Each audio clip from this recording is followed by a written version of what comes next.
이 시간 우리에게 주시는 하나님의 말씀은 구약성경 시편 56편 1절에서부터 8절까지의 말씀입니다. 이 계시의 말씀을 봉독하는 중에 살아계신 하나님의 음성을 들으실 수 있게 되기를 바랍니다. 하나님이여, 내게 은혜를 베푸소서. 사람이 나를 삼키려고 종일 치며 압제하나이다.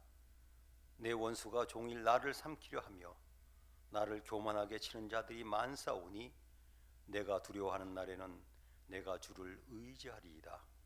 내가 하나님을 의지하고 그 말씀을 찬송하올지라.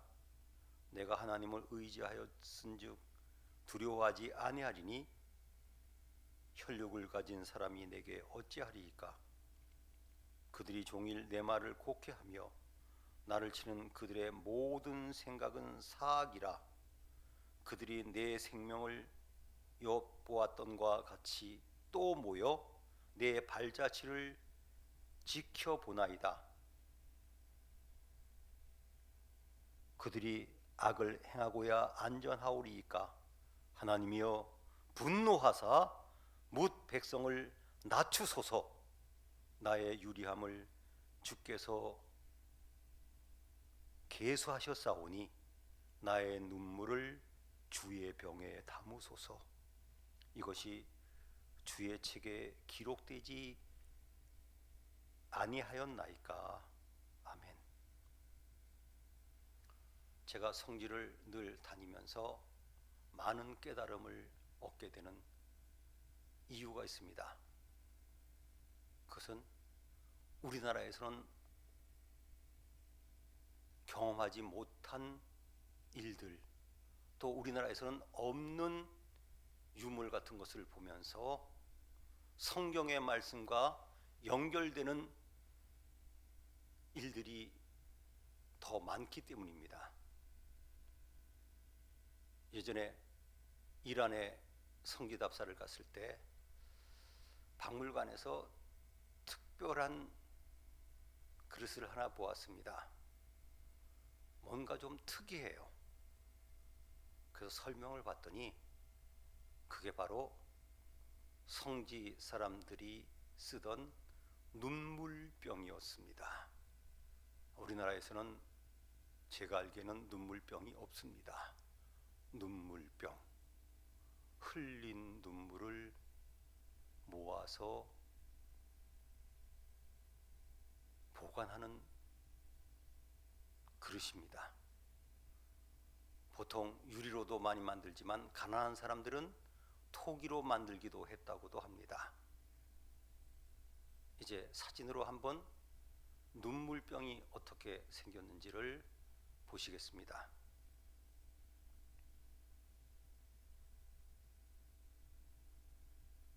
오늘 말씀 8절에 보면 나의 유리함을 주께서 계수하셨사오니 나의 눈물을 주의 병에 담으소서. 이것이 주의 책에 기록되지 아니함이니까. 그는 지금 많이 울고 있습니다.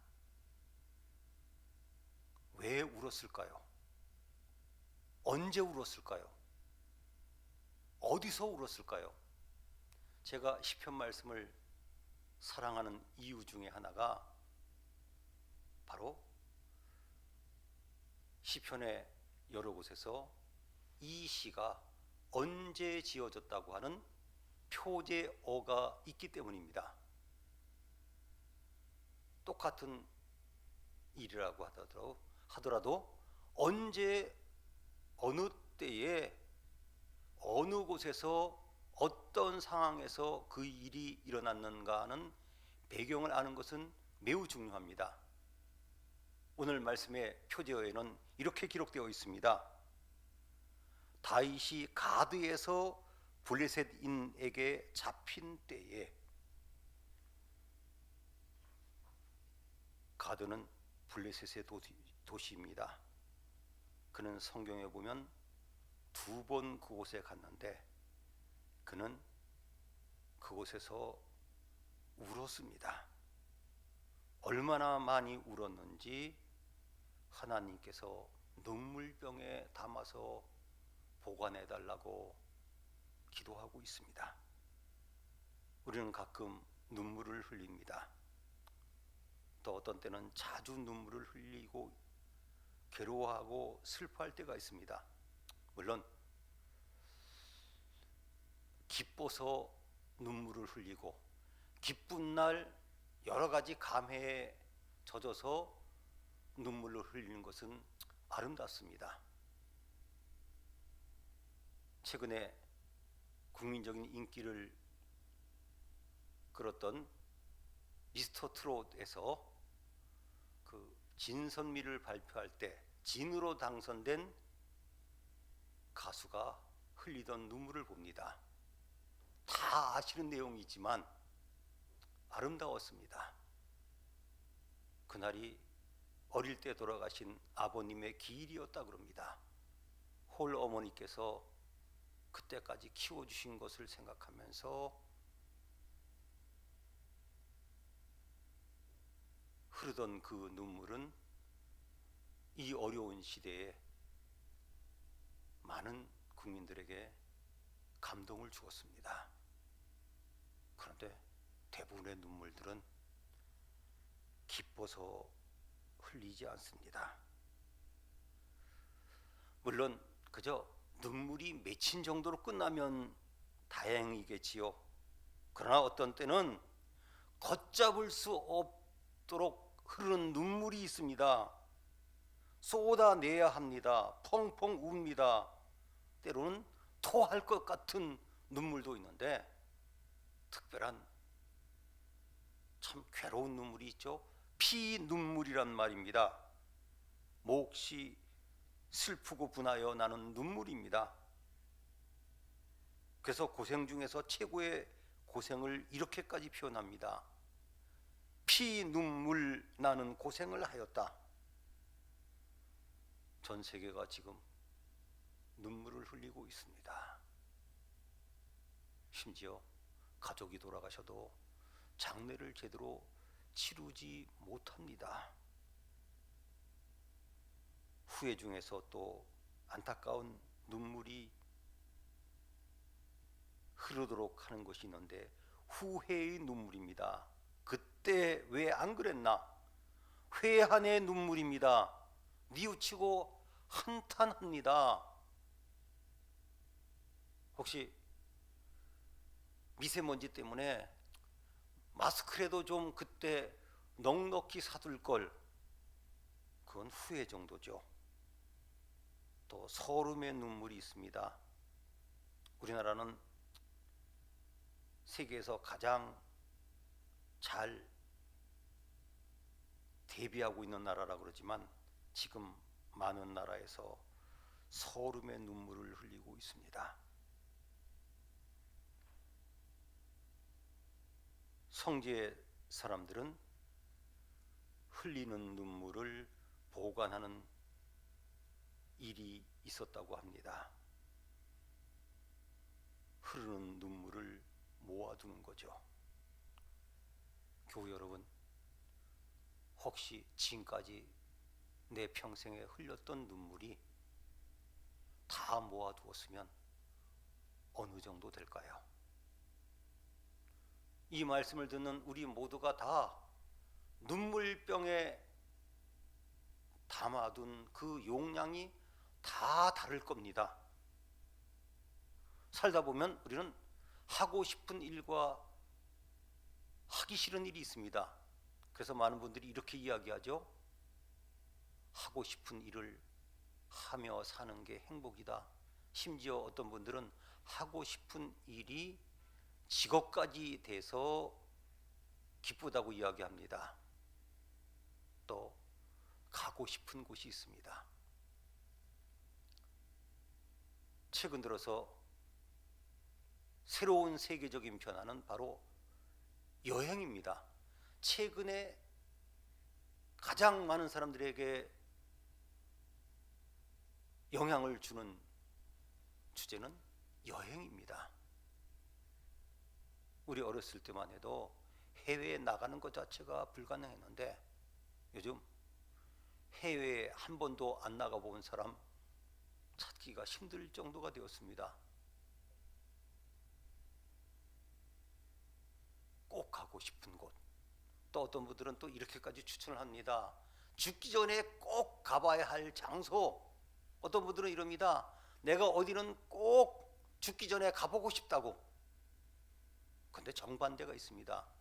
절대로 가고 싶지 않은 곳이 있습니다. 그쪽을 쳐다도 안 본다고 할 정도로 정말 트라우마가 생길 정도로 거기만 생각하고 그 단어만 나와도 못 견디는 장소가 있습니다. 저는 다윗에게도 그런 장소가 있다고 생각합니다. 그 장소, 가장 우선적인 장소를 꼽는다면 가드라고 생각합니다. 다윗은 영웅이었습니다. 요즘 누가 영웅일까요?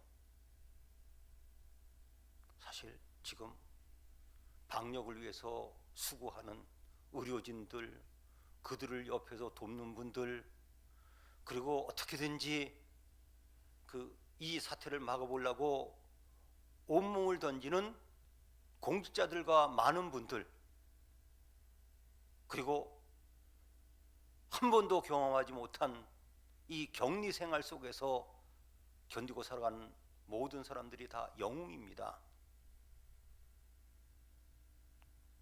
다윗은 블레셋의 영웅과 같은 골리앗을 죽여 민족의 영웅이 되었습니다. 근데 그가 질투 때문에 장인이었던 사울 왕이 죽이라고 했고, 또 피해 보려고 사무엘에게도 도망가 있다가 잠시 견뎠지만 정말 죽인다는 것을 알고 도망갔습니다. 정신없이 도망가다가 노비라고 하는 곳에 들렸습니다. 사실 성경에 노비라고 하는 곳은 두 곳입니다. 이집트의 초대 수도였던 멤피스라고 부르는 노비 있습니다. 카이로 중심가에서 약 24km 남쪽에 있습니다. 또 이스라엘에도 노비 있습니다. 저는 이것을 동명이지라고 합니다. 물론 노베 추정 장소는 여러 곳이라서 제가 노베 추정 장소 찾아다니라고 고생 좀 한 기억이 납니다. 어쨌건 예루살렘 가까이 있었습니다. 제사장을 찾아갔습니다. 혹시 무기 없냐고. 그러니까 맨손으로 도망간 거죠. 그런데 제사장이 준 것이 바로 골리앗의 무기였습니다. 물론 진선벽을 가지고 갔습니다마는 그가 유일하게 가질 수 있었던 무기가 골리앗이 쓰던 것이었습니다. 근데 그것을 들고 골리앗의 고향인 가드로 갔습니다. 저는 궁금합니다. 그 무기를 들고 가드로 갔을까? 들어가기 직전에 어디다가 숨겨 놓았을까? 참 궁금합니다. 그가 급하게 도망갔던 곳이 바로 가드입니다. 그러면 가드가 어떤 곳인지를 사진과 영상으로 한번 보시겠습니다. 네, 그 가드의 안내 표지판입니다. 네, 여기는 텔 엘 사피 텔 짜핏이라고 하는데 그 텔을 안내하고 있는 안내도입니다. 네, 멀리서 바라보았습니다. 네, 이제 유적지 입구입니다. 저렇게 예전에는 없었는데 최근에 저렇게 블레셋 도시인 것을 설명하고 있습니다. 네, 안내판이죠. 네, 지금 발굴이 계속되고 있습니다. 네, 정상 부근의 유적입니다. 지금 저렇게 계속해서 발굴하고 있습니다. 네, 발굴 현장입니다. 네, 저곳에서 특별한 유물이 발견되었습니다. 이곳에서 골리앗이라고 하는 이름이 기록된 토기가 발견되었습니다. 그것이 골리앗을 이야기하는지 아니면 같은 이름을 가진 사람을 이야기하는지는 확실치 않지만 그 시대 부분에 토기가 나온 것을 저렇게 안내판을 붙여 놓았습니다. 네, 발굴하고 있는 교수입니다. 또 마침 발굴 현장에 갔더니 참 아름답고 부러웠었습니다. 아들들과 손주까지 마침 발굴하는 아버지, 할아버지를 방문해서 그 가족과 같이 친교를 나누었던 아름다운 순간이 있었습니다. 네, 또 제가 만난 고고학자 중에서 가장 너그럽고 가장 넉넉했고 인품이 좋았던 학자였습니다.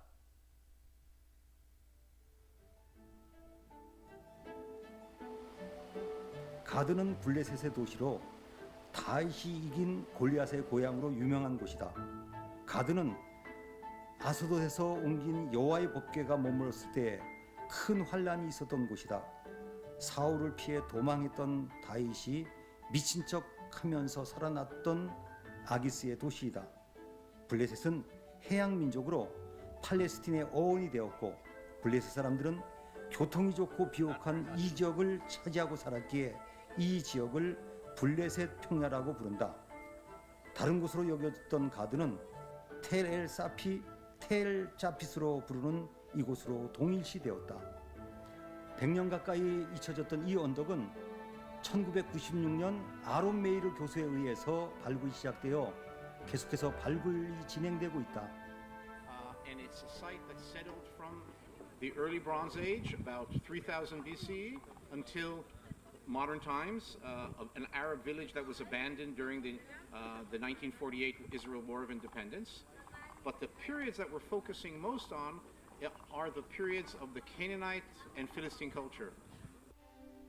발굴이 계속될수록 가드는 큰 성읍이었던 것이 드러나고 있다. 이곳에는 블레셋 성벽도 발견되었고 철기 제조 작업장도 발굴되었다. 저는 궁금한 것이 있습니다. 왜 이스라엘 민족의 원수였던 블레셋으로 피신했을까? 혹시 광야나 좀 으슥한 데로 도망을 가지 왜 이 민족 하나님을 믿지 않는 블레셋으로 갈까? 저는 첫 번째 이유가 가드가 가장 가까운 당장 사울의 추격을 피할 수 있는 곳이었기 때문에 갔습니다. 제가 계산을 해보았습니다. 예루살렘에서 이 가드까지 약 40km밖에 안 됩니다. 그러니까 정말 부지런히 도망가면 하루 또는 이틀 안 걸려서 도망갈 수 있는 곳입니다. 그리고 그를 죽이려고 하는 사람은 그 나라의 왕입니다. 그나마 피할 수 있으면 당장 생명을 유지할 수 있는 곳이 블레셋 땅이었습니다. 물론 최악의 선택입니다. 그것도 골리앗 고향으로 간 거죠. 그곳에 골리앗의 가족, 친척, 친구들까지 있을 텐데, 그리고 그 당시 도시들은 그렇게 크지 않았습니다. 블레셋 사람들 중에 다윗을 모르는 사람들은 없었을 겁니다. 그는 생명의 위협을 느꼈습니다. 어떻게든지 살아나려고 그가 할 수 있는 방법은 한 가지밖에 없었나 봅니다. 미친 사람처럼 연기를 했습니다. 참 다윗이 재능이 많지만 사람들을 완전히 속여 버렸습니다. 근데 저는 그래요. 다윗이 연기도 완벽하게 했다고 보지만 저는 그렇게 생각하지 않습니다. 하나님께서 블레셋 사람들의 눈을 가리워 주신 겁니다. 아니, 골리앗을 죽인 원수인데 여러 가지 이유를 대지만 어쨌건 하나님께서 살려주신 것으로 믿습니다. 그는 종종 괴로웠을 겁니다. 내가 왜 그때 거기로 갔지? 그리고 비굴 있지 않습니까? 자존심 다 망가졌죠. 네? 그런데 그가 그래서 그곳에서 와서 아둘람으로 피신했습니다. 제가 거리를 재봤더니요, 가드에서 아둘람이 약 15km밖에 되지 않습니다. 그랬더니 이거 큰일 났습니다. 가족들까지 합쳐서 400명이 왔습니다. 그곳에서 좀 있다가 부모님을 지금의 요르단 땅에 있는 모압 미스베로 모셔놨는데 갓 선지자를 통해서 주신 말씀은 고국으로 돌아오라입니다. 이제 자기를 따르는 무리들하고 계속 피해 다닙니다. 물론 사울 왕을 죽이지 않고 살려주었더니 사울 왕이 내가 잘못했다, 너 안 죽인다 그랬지만, 여러분, 권력욕에 취한 정치가 얘기를 믿으시겠습니까? 어떻게든지 이윤의 눈먼 사람들의 진실을 믿을 수 있겠습니까? 다윗은 알았습니다. 사울 왕이 지금은 뉘우쳤지만 얼마 있어서 또 나를 잡으려고 올 것을 알고 도망을 또 가야 되는데 가족들까지 다 와 있다 보니까, 따르는 사람들의 가족들까지 뭉쳐 있다 보니까 600명이 되었습니다. 그 600명 데리고 더 도망갈 곳이 없어서 또 가드로 갔습니다. 그런데 하나님께서 도우셔서 시글락이라고 하는 한 동네를 다윗에게 주었습니다. 참 이것도 하나님의 은혜입니다. 이게 가능한 일이 아닙니다. 아무리 계산해도, 물론 여러 가지 계산이 나올 수 있지만, 해석이 나올 수 있지만, 이것도 하나님의 도우심입니다. 물론 지금 시글락이 어딘지는 잘 모릅니다. 최근까지 시글락 추정지가 13곳이 됩니다. 학자들이 계속 논란 중에 있습니다만 어쨌건 그는 그 가드에서 울었습니다. 피눈물을 흘렸습니다. 글쎄요, 이스라엘 사람들도 우리처럼 함부로 울지 않아야 됩니까? 우리 어릴 때부터 그랬죠. 남자는 평생 몇 번밖에 울면 안 된다. 참, 네. 마음 놓고 운다는 것은 참 어렵습니다. 그래서 8절 말씀을 다시 보면, 하나님, 제가 이렇게 계속해서 도망다니고 모욕당하는 이 모든 것을 하나님 계산해 주실 줄로 믿습니다. 내 눈물 하나님 주의 병에 담아 주십시오. 그리고 주의 책에 기록되지 아니함이니까 우리는 자꾸 잊어버립니다. 최근 코로나19 때도 마찬가지입니다. 우리 언젠가부터 메르스, 신종플루 까마득하게 또 잊어버리고 살았습니다. 그나마 우리가 이 정도라도 버티고 있는 것 중에 하나가 메르스 사태 때 어느 정도 학습이 됐는데 제대로 학습되지는 않았다고 생각합니다. 우리 인생은 종종, 어떤 때는 자주 눈물을 흘립니다. 저는 정말 괴롭고 힘들고 눈물 나올 때 요한계시록 21장 4절 말씀을 생각하며 위로를 받습니다. 모든 눈물을 그 눈에서 씻기심에 다시 사망이나 애통하는 것이나 곡하는 것이 아픈 것이 다시 있지 아니하리니 하늘나라는 눈물이 없는 곳입니다. 그러나 이 세상은 눈물이 계속되는 곳입니다. 오늘 인생에서 가장 어렵고 힘든 가드에서 다윗이 기도한 내용이 성경에 기록되어 있습니다. 저는 이렇게 생각합니다. 가드에서의 그 쓰라림이 시편 56편이라고 하는 위대한 신앙의 기도문을 우리에게 남겨주었던 것을 생각하고 다윗은 괴로웠지만 우리는 그의 귀한 신앙을 또 배웁니다. 그는 오늘 말씀에서 기도하는 이유를 이야기합니다. 두려워하는 날에 하나님께 기도합니다. 우리 신앙인의 복이 뭡니까? 두려울 때, 외로울 때, 괴로울 때, 힘들 때 하나님께 기도할 수 있습니다.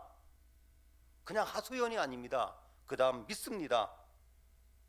다윗은 이 가드에서 하나님이 내 편인 것을 알았습니다. 그 당시 블레셋이 이스라엘 민족보다 더 강했습니다. 그러나 그는 만군의 여호와이신 하나님께서 내 편인 것을 믿었습니다. 그리고 하나님의 보호하심을 확신하고 간증합니다. 하나님께서 나를 지금까지 건져주셨다. 나는 하나님을 의지하겠다. 그래서 그는 이런 기도를 처음에 드립니다. 은혜를 베푸소서. 그렇습니다. 모든 것이 하나님께서 허락하셔야 됩니다. 우리 인간이 똑똑하고 지혜롭고 문명의 첨단을 걷는다고 착각했지만 우리는 세계 최고 강대국인 미국이라고 하는 나라가 저렇게 바이러스에 꼼짝 못하는 일들을 보았습니다.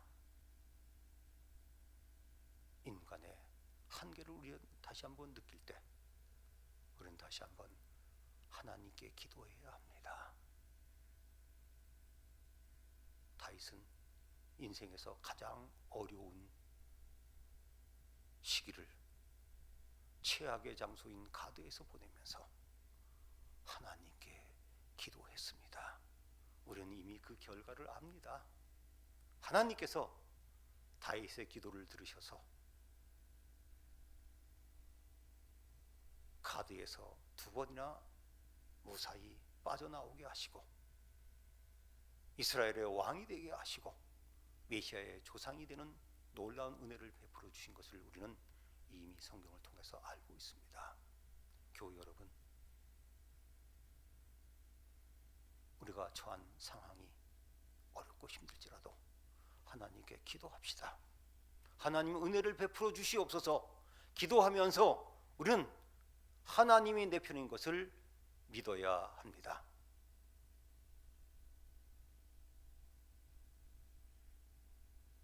이제 광고 드리겠습니다. 오늘 예배 때 11조와 감사 헌금을 드린 교우들이 있습니다. 또 온라인으로 헌금들을 보내신 교우들이 있습니다. 이제 그 온라인 주일 헌금을 드리는 안내를 자막으로 띄워드리고 있습니다. 이미 전번주부터 교우들께서 보내셨는데 안내를 보시고 온라인으로도 헌금해 주시기를 바랍니다. 기도하겠습니다. 하나님 아버지 감사합니다. 온 세계가 그리고 우리 모두가 최근 들어서 경험해 보지 못한 우리의 힘과 우리의 노력으로는 감당할 수 없는 가도와 같은 곳에 있습니다. 신종플루와 메르스 때 배웠던 교훈도 도움이 될 뿐이지 제대로 준비하지 못했습니다. 하나님, 많은 분들이 눈물 흘리고 있습니다. 직접적으로, 간접적으로, 그리고 여러 가지 모양으로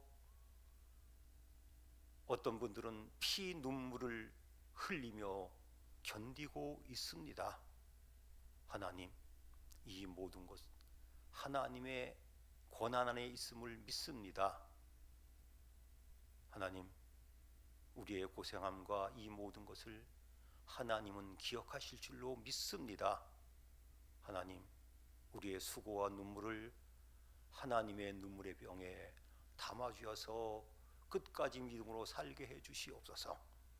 하나님, 나도 잊어버렸던 과거의 인생의 모든 것들을 하나님께서는 다 기억하실 줄로 믿습니다. 하나님, 다윗처럼 가드가 기도하기 위한 장소로 변화시켜 주시옵소서. 블레셋 땅이었지만 하나님은 가드에서도 함께 계심을 믿습니다. 내가 사망의 음침한 골짜기로 지날지라도 해를 두려워하지 않을 것은 주께서 나와 함께 하신다고 한 그 고백이 바로 이러한 가드와 같은 고난을 통해서 나온 것으로 믿습니다. 하나님, 저희들에게도 그러한 믿음을 주시옵소서. 오히려 이 기간에 더욱더 기도할 수 있게 해주시고, 기도할 때마다 두려움을 건지시고, 하나님이 내 편이 되시고 나는 예수님 때문에 하나님의 자녀가 돼서 어느 곳에 있든지 하나님께서 나를 지켜주시고 세상 끝날까지 함께 하신다고 한 것을 체험하는 이 기간 되게 해 주시옵소서. 하나님, 우리 교회가 창립주일부터 지금까지 이렇게 온라인으로 예배드리고 있습니다. 어떤 방법으로 예배드리든지 하나님께서는 저희들의 기도를, 저희들의 헌신을, 저희들이 하나님께 드리는 모든 것을 기쁘게 받으실 줄을 믿습니다.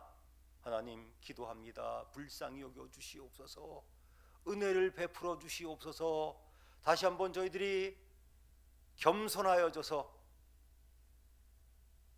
하나님을 인정하고 하나님을 의지하고 하나님 편이 되게 해 주시옵소서. 예수님의 이름으로 기도하옵나이다. 아멘.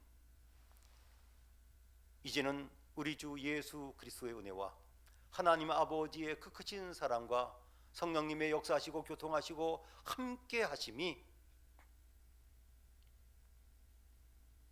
가도와 같은 곳에 있을지라도 다윗처럼 기도하며 이기게 하시고 견디게 하시고 승리하게 하시는 하나님의 은혜를 믿고 다윗처럼 믿음으로 살아가기를 원하는 주의 자녀들과 다윗과 같은 공동체가 되기를 소원하는 주신교회와 이 나라 이민족 위에 이제부터 영원토록 함께 계시기를 축원하옵나이다.